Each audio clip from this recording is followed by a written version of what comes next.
कर्क राशि वाले व्यक्तियों के लिए 10 से लेकर 16 मार्च तक का सप्ताह काफी उठापटक वाला, परेशानी वाला, समस्या वाला रह सकता है। क्योंकि इस सप्ताह वैसे तो चंद्रमा आपके लिए पॉजिटिव है, लेकिन मंगल और शनि ये दो ग्रह पहले से ही आपको समस्याएं दे रहे हैं। लेकिन एक बहुत अच्छी बात है कि सूर्य देव जो अष्टम भाव से ट्रांजिट कर रहे थे, अब 14 मार्च को जैसे ही 9th हाउस में जाएंगे तो आपको राहत भी मिलेगी। तो ये सप्ताह मिले जुले फल वाला है। आपको खुश होना चाहिए कि सप्ताह के पूर्वार्ध में चाहे कैसा भी फल हो, लेकिन उत्तरार्ध में आपको अनुकूल फलों की प्राप्ति भी होगी।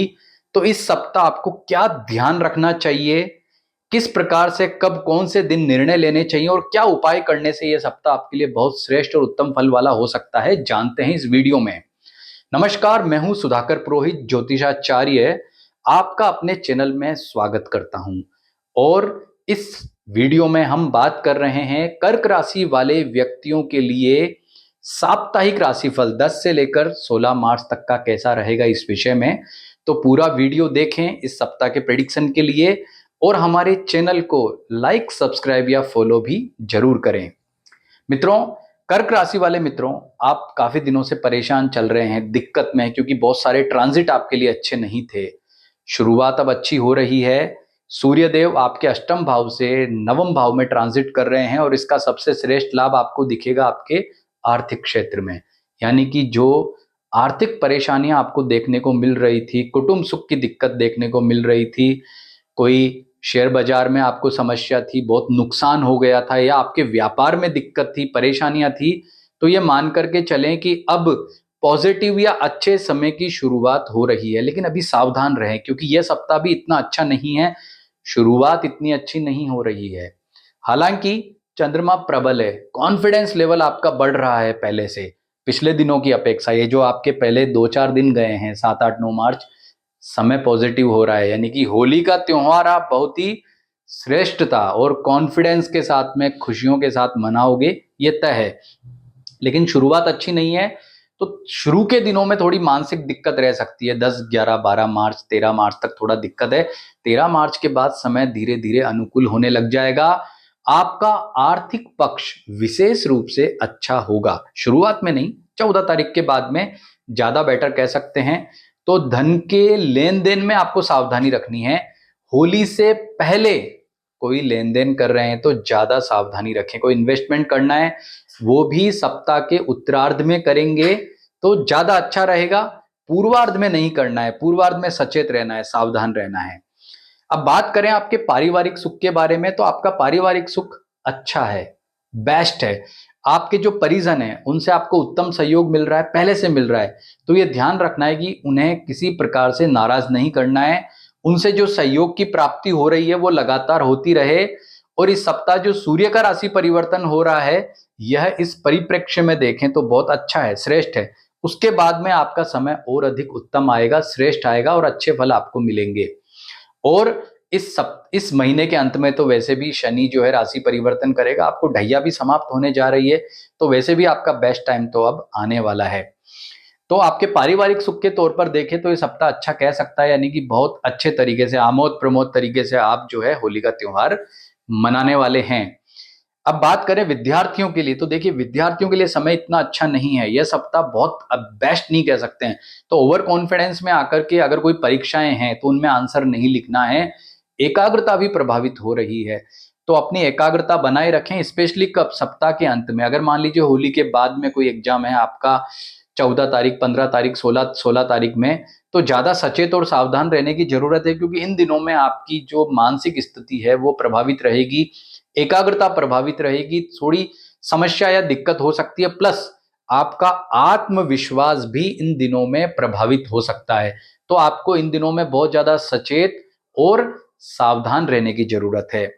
अब बात करते हैं आपके वैवाहिक सुख के बारे में, या आपका जो लव लाइफ है उसके बारे में। तो उस पॉइंट ऑफ व्यू से देखें तो समय अच्छा है, और इसमें पॉजिटिव चेंजेस हो रहे हैं। अगर कोई पिछले दिनों में दिक्कत रही है, आपके वैवाहिक सुख में दिक्कत रही है, विवाह नहीं हुआ है, गर्लफ्रेंड या बॉयफ्रेंड है, उनसे आपका रिलेशनशिप प्रभावित रहा है, तो उसमें पॉजिटिव चेंजेस आने के योग बनेंगे। और यह सप्ताह शुरुआत से ही अच्छा है, यानी कि सोमवार से ही इसमें आपको बहुत अच्छे फल देखने को मिलेंगे। बहुत आपने जो नहीं सोचा, यानी कि अनएक्सपेक्टेड जो है फल वो आपको देखने को इस सप्ताह मिल सकते हैं। लेकिन मंगल आपको मानसिक चिंता भी दे रहा है।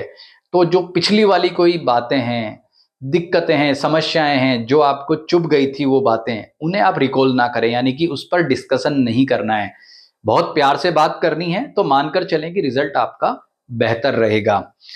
अब बात करें व्यापारी मित्रों, व्यापारी जो वर्ग है उन मित्रों के लिए, तो व्यापारियों के लिए सप्ताह अच्छा है। शुरुआत में तो इतना बेस्ट नहीं है, शुरुआत इतनी बेहतर नहीं हो रही है, लेकिन होली के बाद समय ज्यादा अच्छा है।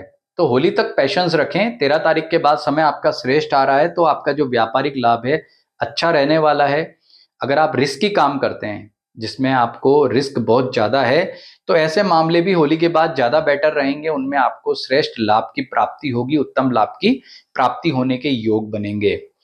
अब बात करें नौकरी पैसा वालों के लिए, तो देखिए आपके लिए समय इतना उत्तम नहीं कह सकते, क्योंकि समय अभी आपके लिए बेस्ट नहीं है। तो ध्यान रखें, पैशंस रखें, जल्दबाजी में निर्णय नहीं लें, और मानसिक रूप से जो विचलन है वो आपका ज्यादा रहेगा, तो उसके प्रति सचेत आपको रहने की जरूरत है।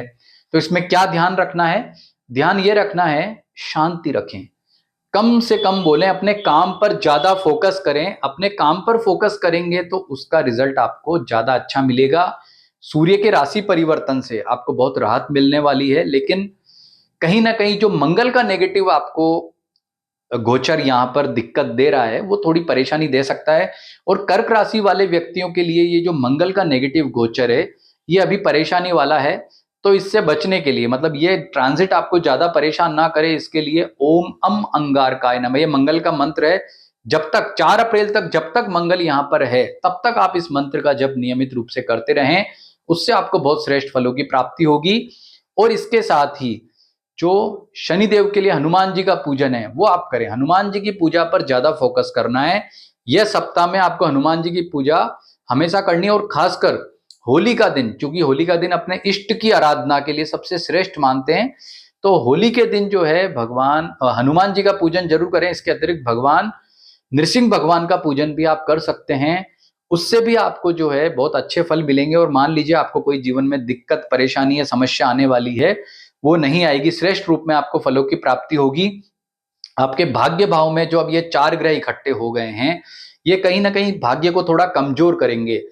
यदि आपकी जन्म पत्रिका में गुरु पॉजिटिव है, तो आप पुखराज पहन करके इन जो नेगेटिव फलों को है कम कर सकते हैं। लेकिन ये ध्यान रखना है कि गुरु आपकी जन्म पत्रिका में कारक होना चाहिए।